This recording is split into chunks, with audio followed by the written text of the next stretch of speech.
Welcome to the show, Alexis. Thank you. So, are you from Southern California? Yeah, I'm born and raised in San Diego. Okay, I wasn't sure. Some people find recovery down there because the recovery community is huge down in Southern Cal. Yeah, there's a lot of resources down here. So, what's your sober date? June 22nd, 2023. Okay, and congrats on that. You just hit 100 days recently, right? Yes, so today's 105 days clean. That's got to feel good. Yeah, I feel like a totally new person. What Um, what was yeah, hap- drastically.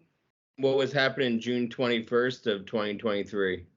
I was on a binger for 5 days from alcohol and cocaine. So in that binger, I probably slept maybe 2 hours, wasn't eating, just living off of cocaine and alcohol.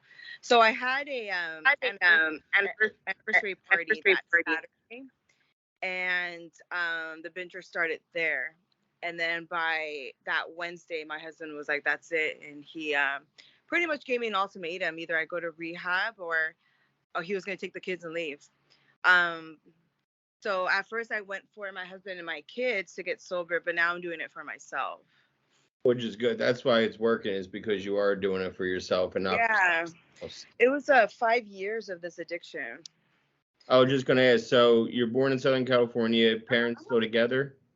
No, my father passed away from COVID in 2020, the day on his birthday, the day after Christmas, which is ironically the day after Christmas.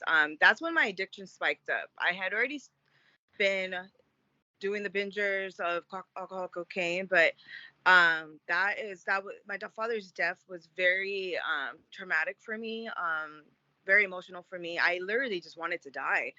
Um, I explained it by I felt like I was literally suffocating every day from the grief. Like it overcame me physically and mentally, and I that's when my addiction spiked up the most. But my parents had been separated already. They were married for almost like 35 years, and then my mom, who's a narcissist, went through her phase, I guess, and left my dad 10 years prior to his death, from his death. But she would still come home and try to play the part and leave. It was very confusing roles of their relationship, was very confusing for me. But yeah, so my father passed away, so they're still technically married, but at his death they had been separated for 10 years. Oh wow. Okay. So let's keep going. Do you have any brothers or sisters? Yes, I'm the youngest of four. I have an older sister, and two older brothers, and then it's me. Anybody else struggle or just you? My brother, who's the youngest son, he is an alcoholic. Um, yeah, so I had to build a boundary with him because he becomes very, very mean and very emotionally abusive. So I had to make a decision to only speak with him when he's in treatment. He tries to go to treatment and then fails and then tries. Like he never really follows through with it. So his addiction has started way before mine had. He's been a drinker since high school. I was Yeah. going to ask, when did you take your first drink, or when was your first drink? Oh, I was 15. Yep. High school parties and down here in San Diego, quinceañeras are really popular. Okay. And they're popular in the Mexican culture. And I would go to quinceañeras, and I remember being at a friend's quinceañera, and she had an open bar in the backyard, and the bartender was giving us drinks. It was crazy. But yeah, and then growing in the Hispanic culture, alcohol is included at baptisms, child's birthday parties, baby showers. If you don't have alcohol there, nobody wants to go. You make sure that alcohol is in the budget, and so there was always drinking going on around me. I never saw my father intoxicated, but he would drink growing up a lot, and he admitted that he had a problem, but it never affected me. At least I don't think so, because I never saw him drunk. He was never belligerent. He was a beer drinker. Um, but he had admitted to me one time that he used to drink a lot growing up to escape my mom, because my mom was very abusive. Yeah. Do you still have contact with your mom? No, that is a very toxic relationship. She's very toxic. So I have not had a good relationship or no contact with her for the last 10 years. The last time I spoke with her really was around my father's funeral, which he died in 2020. So Okay. And sorry for your loss. thank you. I know it's Yeah. not easy. My dad just passed Oh, a I'm few sorry. months ago, so I totally, can sympathize with that. Yeah. So when you were 15, did you drink during high school? Yeah, but it wasn't really a I would drink at social gatherings and then when I went to college, it was like, the typical college partying thing. So I was a girl that could barely drink like a beer and I would get like grossed out. Like, alcohol really wasn't my thing. It wasn't until I left my ex-husband and I was free and I started going out and I started building my tolerance and then the alcohol just became like a natural always thing. And then I was introduced to cocaine about 6 years ago through a friend that I'm no longer associated with, and that's how the cocaine would come in. Habit came in. Yeah. So you were already divorced by the time you really found alcohol? Yeah, I was going through a divorce. I remarried now, but in between the time that I started partying because I left my ex-husband and I didn't have a lot of good coping skills, with going out comes the drinking. So then a tolerance had built then, and then it went from drinking every weekend, and then I was introduced years later I was introduced to cocaine, and then whenever the liquor would kick in, the urge to get the cocaine would kick in. Does that make sense? No, it makes total sense. I associate alcohol with cocaine. Okay. Yeah. I know, except for me, I would mix it with pills, Okay. Okay. almost like a speedball kind of. Yeah. Yeah. Um, Between Coke and Xanax and Roxy's, I would do a whole concoction of mixturing. Yeah. I loved Molly too. But for some reason it was weird. I couldn't really feel the Molly anymore. Like ecstasy and Molly, like back in my day, was popular, and I built a tolerance to that. So the cocaine was like my best friend. I felt the most alive. I like nothing bothered me. I felt happy. I was at first functional with it, and then after a while, it started bleeding into my career, and I couldn't hold a job. I couldn't hold money. I wasn't keeping my promises to my kids, to my family. It was taking over my life. It was sucking the life out of me. What'd you do for work? I actually believe it. Cocaine, an expensive habit.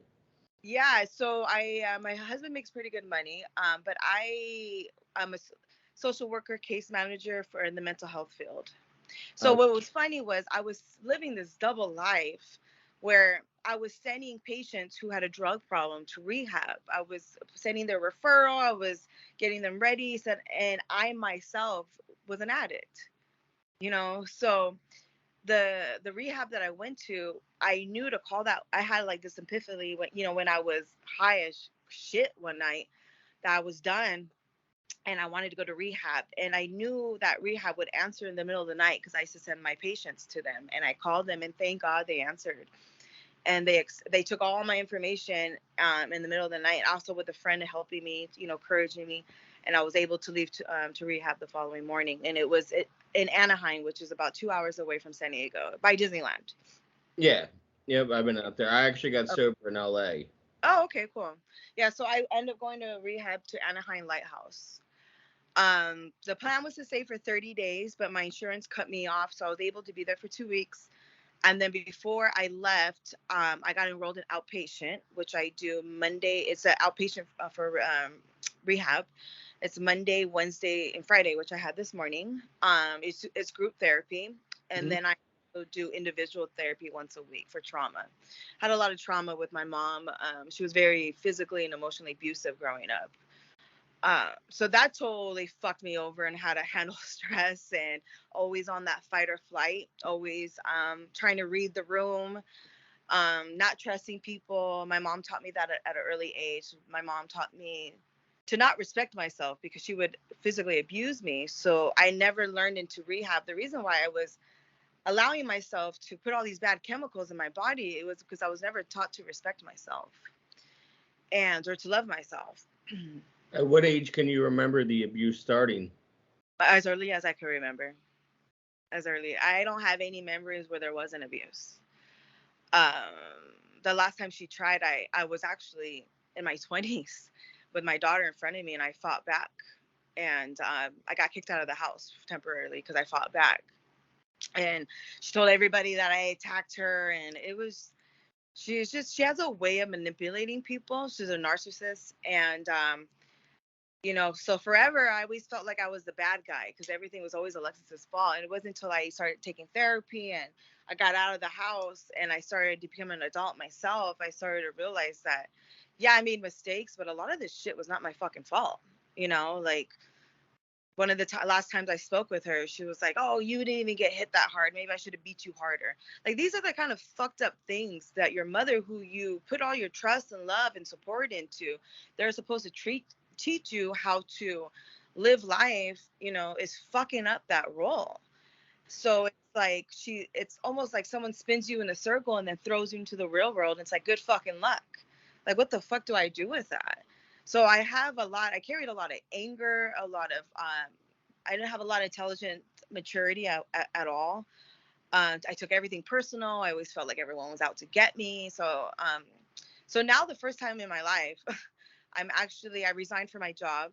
I have with the support of my husband, and I take therapy, both my outpatient and my individual therapy, 4 times a week. And I've been doing that since June. And I don't plan on going back to work until next year when I'm ready. So I'm actually feel so good to work on myself. What is something you learned about yourself? It's because that's a lot of therapy. I mean, Yeah. IOP 3 times a week. Mm-hmm. If you don't know, intensive outpatient is not you people that are watching. Yeah. I know you know what IOP is. And then between therapy and IOP, that's a lot of like self-reflection. Yeah. It's a lot of admitting to your fuck ups, admitting to what could be what your challenges are. It puts you in a little every day it's a fight, right? To not relapse. Every day it's a fight to like not take the criticism of where you fucked up to the point where you give up treatment. And I think that's what a lot of people do is they don't want to face the reality of their mistakes or the reality of you got some fucking issues, and that's okay. Everybody does. We can't control the shit that we endured growing up. But what we can control is what the fuck are you going to do about it now? Like, I I'm done. to it. For 5 years, I was an addict, right? And I'm done living off of my father's grieving and off of the trauma. I'm done being fueled by that. I want to learn to be at peace and content, you know? So So, how old were you when you first like started like drinking as a way of coping? let's see, I'm 38 now. So actually, it probably started in my mid 20s, but when it got really bad, it was in my early 30s. And I'm 38 now. So for the last 8 years. Yeah. Okay, which is like it tells people that don't realize it that you don't need to be a drinker at an early No, age to become an no. alcoholic. Yeah. Yeah. I didn't start getting addicted to cocaine until in my early 30s, and it was just socializing first. It was just a party thing first. And then it came into like 8 o'clock in the morning and I'm lit, trying to hitting up Chapo, trying to get more, and on the way to rehab, I looked at my husband and I said, how the fuck did I get here? Like, I never thought in a million fucking years that I would be in rehab. And every day that I woke up in that inpatient hospital, I was like, this is not going to be my life. I refuse to lose my husband. I refuse to lose my children. So, Alexis, we got to fucking figure out what's going on. So, I learned in rehab that I have a lot of anger and a lot of anxiety and depression that stemmed from my childhood, and I'm learning now how to handle that on a daily basis. I'm learning to be what makes me happy other than being fucked up. Who am I really? And I thank God that I'm doing it now, because I see some people who are in recovery and they're, you know, late in age, and I still have time to recover my relationship with my kids, to fix the damage that's been done, and yeah. So I'm still learning about who I am, but I will tell you, it's so nice to sleep every night and to wake up and to feel that I escape being a Yeah. slave. Yeah, because you're constantly hiding it. You're constantly lying to yourself. And then every day you wake up, you can't wait for that day where you make that connect and you're using it again. It's like you're just counting down the days to your high again. How And then much how much were you going through a day? it wasn't daily, it was weekends. And it would be like an 8 ball over the weekend, easily. So yeah, I had a high tolerance, really high tolerance. And Were yeah. you were you justifying it by only doing it on the weekends? Yeah, I was like, well, I'm not gonna fuck up my job, so I'm just gonna do it on the weekends. But then here comes Sunday morning, right? And I'm still lit, and I'm coming down, and I'm starting to crave it again. And I'm like, okay, I'm just gonna grab more, and I'll be fine by the night, and I'll sleep, and I'll go to work. No, here comes Monday morning, 4 in the morning, and I'm still tweaking out, and I can't go to sleep, and I'm freaking out because I know I have to go to work. So then I call out of work. So it never stopped on the weekends. It would carry over to Monday sometimes. This podcast is also sponsored by BetterHelp. If you are looking for therapy and not able to get something right away locally, you can do that with them. Within 48 hours, you can find a therapist to get on telehealth with you. I mean, I haven't heard anything but great things from people that have already done it, that watch my show or listen to my show. If you're looking to get 10% off your first month, you can go to betterhelp.com/MJsPNPMCA. That is betterhelp.com/MJsPNPMCA. Did anyone know what was happening? Did your husband realize what was happening? Oh yeah, a lot of people knew. I got to the point where I just didn't give a fuck to hide it anymore. And I was just telling my husband this morning, addicts. Well, maybe let me speak for myself.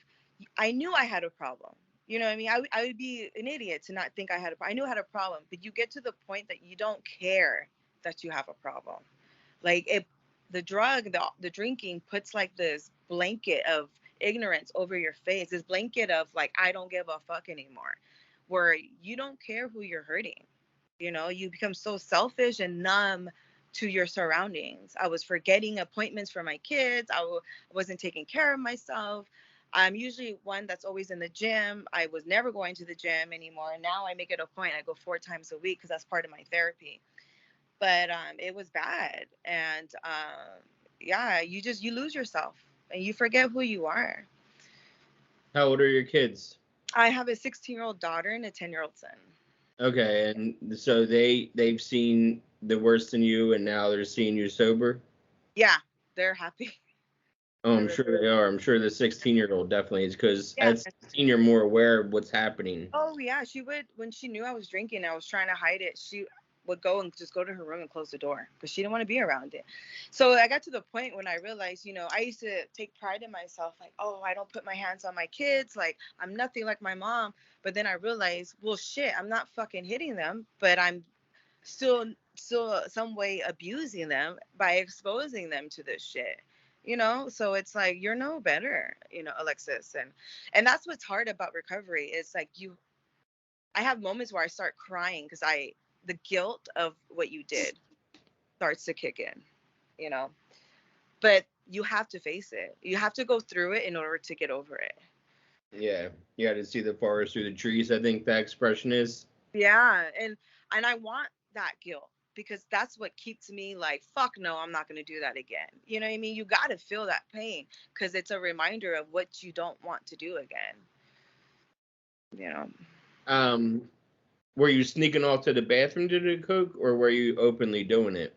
Oh, the bathroom, underneath the blanket at night when my husband's sleeping, like in my car, just quick at the bar, real quick, just crazy.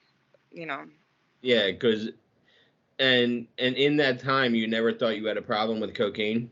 No, that's what I was explaining. I knew I had a problem. but I didn't care, you know, like you get to the point where you just don't care. You say fuck it. Fuck Where it. Like, we call it the fuck it's. it's always fuck it. Yeah. It's for a while that shit does not work. And how do you feel now about waking up every day without cocaine?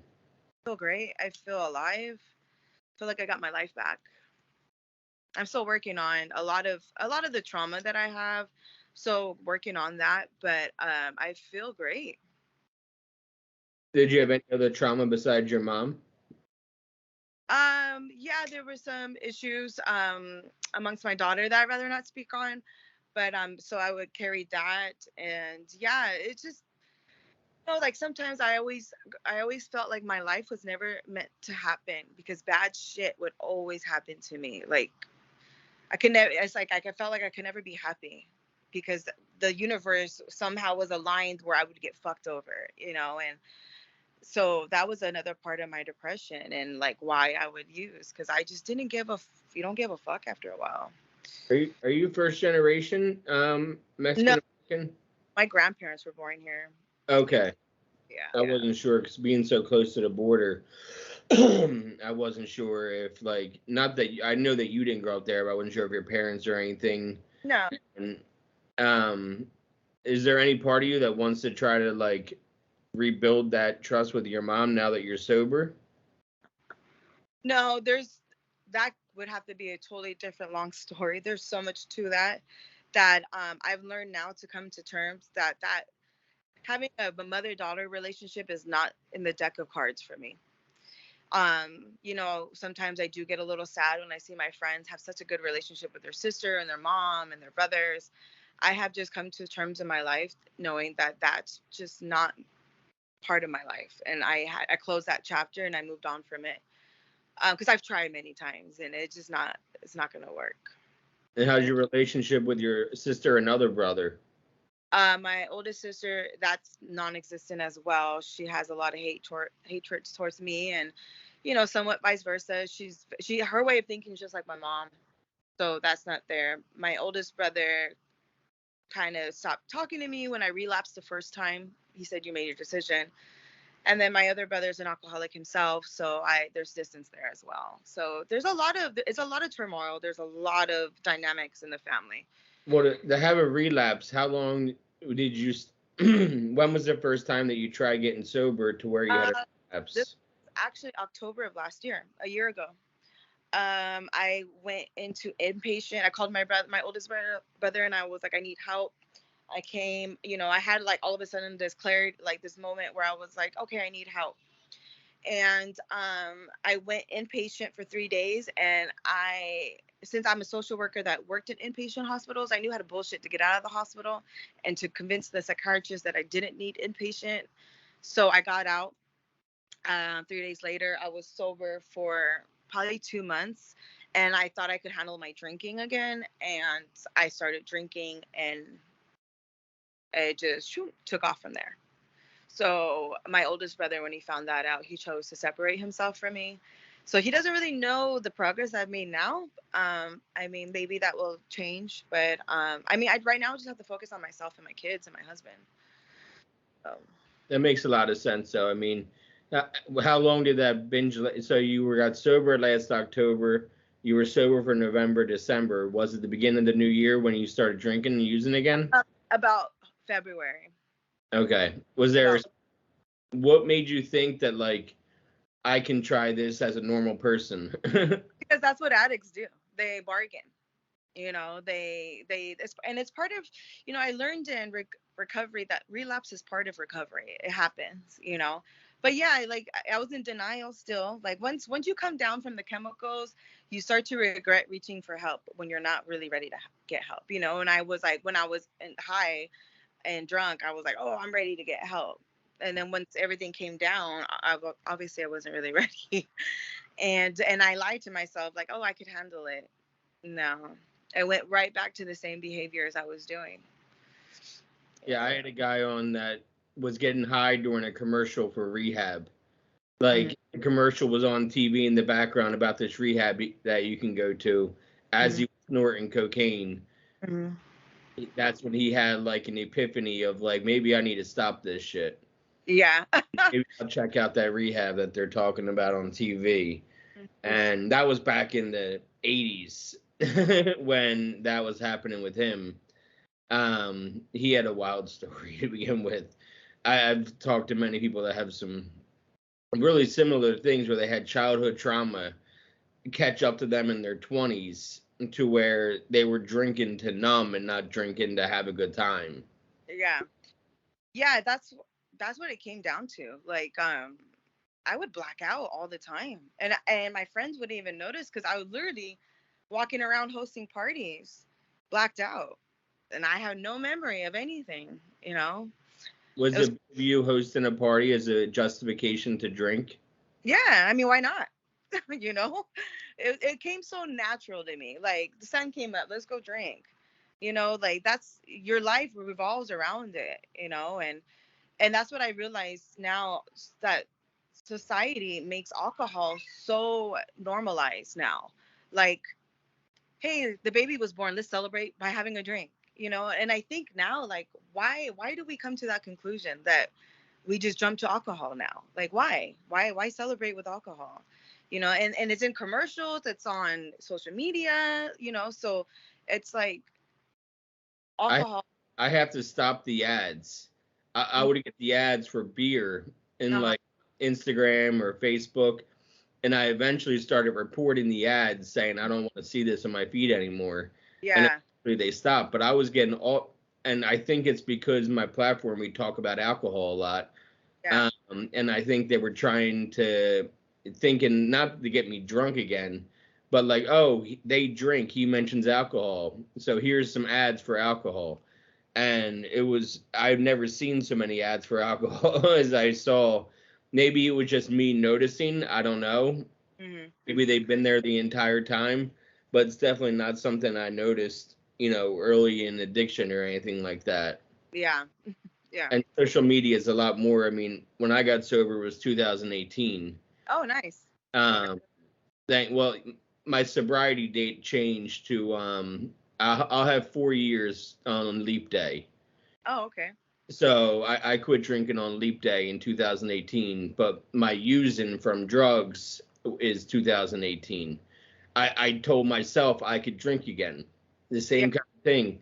After 13 months of continuous sobriety from both alcohol and drugs, I was like, you can drink like a regular person. AA is wrong. Yeah.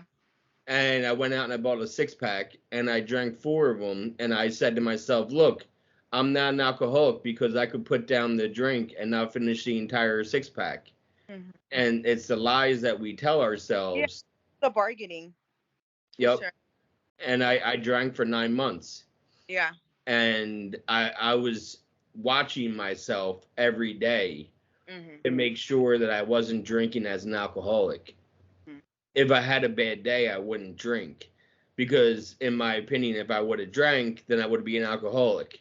So the entire 9 months, I kept saying, "Well, don't drink tonight because you're doing this, or drink tonight because you're going to a show. So drink at the show, but then cut the drinks off so you can drive, that kind of shit." Yeah. And eventually, I woke up hungover, Yeah. and woke up hungover on Leap Day 2020, and I said to my wife, we got to either stop drinking or drink even more today. And she said, well, I'll quit them with you. And we both haven't had a drink since then. That's great that you have that support from her. My husband actually stopped drinking as well. Yeah. That's awesome. Around the same time you did? Yeah. Yep. He stopped. And when I came home from rehab, all the bottles were all out of the house. Um, yeah, he's an awesome support. Like I always tell him that he saved my life because I was on my knees begging him, like trying to change his mind to make me go to rehab, and he was like, no. And I've never seen him that stern before, you know. So I always thank him that he saved my life, you know, because I knew. You know, you read the big book in AA, and there's this line in this book. I'm probably butchering it, but in the story it says it wasn't the drinking that scared me. What scared me was I knew I wouldn't stop no matter what. It was something in the lines of that, and I highlighted that in the book because that's exactly how I felt, was that what scared me was I knew I wasn't like that. I couldn't stop on my own. Like I would find myself like, when is the cycle? When is this going to be done? And I never saw the ending of it on my own. And that's what scared the hell out of me. Do you still go to meetings? I do online sometimes, but I feel like my outpatient, I get enough out of that. Yeah, I mean, you're going to IOP 3 times a week. How long are those sessions for? 2 hours? 3 hours. 3 hours. Yeah, I Yeah. did morning, where we did like talk therapy, and then the last half of it, he's an ex-addict himself, and he has a band. So we put together like lyrics, and he'll put a beat together. Someone's on the keyboard, someone's on the guitar, someone's singing, like. So yeah, I get a lot out of it. I really appreciate this recovery group. So That's awesome. I'm glad you found such a like tight knit group where you can feel like yourself, and the more you can feel like yourself, the more open you're going to be in your recovery. Which the more you tell your story, the easier it'll be to tell it. right. Yeah, I mean, I still get somewhat like embarrassed of my past, or like I get like guilt of it. There's things that people still don't even know, like how bad they were. But it's just, I am, I'm here for a reason, I guess. I'm not dead yet. And it's funny. When I was using a lot, I used to dream of my dad a lot. He would come to me in my dreams, and since I've been sober, I've dreamt him once, and that's it. So it's funny. Maybe he knows I'm okay now. And yeah, so Well, I appreciate you taking the time to sit down thank with me, and congrats on 105 Thank days. you. Congrats on your sobriety as well. Thank you. It does get easier, and the first 90 days are the hardest. So Right. you're out of the woods a little bit now, Yeah. and every Yeah. day it'll get easier and easier as long Right. as you don't pick up. That's the rule. Just as long as you don't pick up that day, then you're gonna have a good day. Right. I always take it as I'm just not going to drink today. That's how I take it as. So thank you so much for interviewing me. You speak at media? Oh, no, you don't. You do the online thing. Yeah. I would say once you're done IOP and you get back into meetings, definitely speak more, because the more you speak on it, the easier you're going to be on yourself. Because we're always our worst critic is ourselves. Right. The worst lens that we see ourselves in is worse than anybody else can put in our faces. So keep doing what you're doing. You're doing awesome. I appreciate you coming on and being so open. No It problem. will get easier, so I'll keep an eye on keeping track of where you're at and your status. All right. Thank you. I appreciate it. All right, have a good day. You too. Bye-bye. Bye.